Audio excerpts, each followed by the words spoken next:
સુરતના કાપડ માર્કેટમાં તેજીના માહોલ વચ્ચે કારીગરોની ઘટની સમસ્યા છેલ્લા એક મહિનાથી સંચાલકોને સતાવી રહી હતી। જોકે રાહતની વાત એ છે કે આગામી સપ્તાહથી વતન ગયેલા કારીગરો ધીમે ધીમે સુરત આવવાની શક્યતા છે, જેના કારણે થોડી ઘણી પરેશાની ઓછી થઈ શકે તેમ છે। દિવાળીના એક સપ્તાહની પહેલા જ ડાઇંગ મિલમાં કામ કરતા કારીગરો માદરે વતન જવાની શરૂઆત થઈ હતી। તેના લીધે ડાઇંગ મિલમાં 30% સુધી કારીગરોની ઘટ હોવાના લીધે એક જ પાળીમાં કામ કરવાની સ્થિતિ ઊભી થઈ। જોકે દિવાળીના એક મહિના બાદ કારીગરો વતનથી પરત આવવાની આશા ઊભી થઈ છે। તે માટેનું કારણ એવું પણ છે કે દિવાળી, છઠ પૂજા, ત્યારબાદ લગ્ન સિઝન પણ 15મી તારીખ સુધીમાં પૂરી થઈ જવાની છે।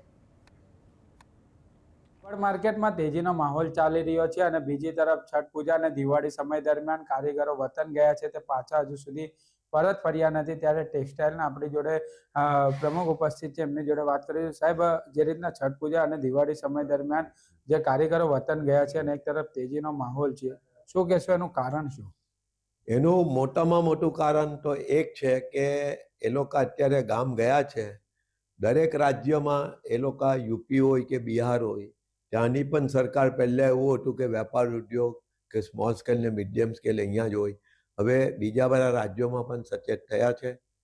બીજી વસ્તુ કે ઘણી બધી એ લોકોની એવી યોજનાઓ હોય છે, એટલે ઘણા કારીગર હવે જઈને ત્યાં પોતે જ પોતાની રીતે સેટલ થતો હોય એ રીતનું અત્યારે વાતાવરણ લાગે છે। પણ આ વાતાવરણ કાયમ રહેવાનું નથી। આજે ટેક્સટાઇલમાં છેલ્લા 4-5 વર્ષમાં આવો પીરિયડ મેં જોયો નથી। એનું મૂળ કારણ હતું કે એકલા લગ્નનો હતો। ટેક્સટાઇલ તો ફેશન રિલેટેડ ડિઝાઇન છે ને મેરેજના આવા ખર્ચા હોય તો બધા ધૂમ ખરીદી કરતા હોય છે।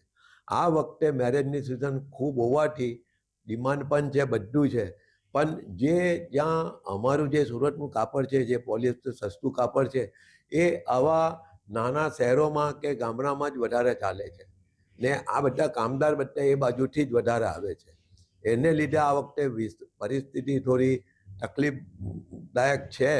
એનું મૂળ કારણ આ છે।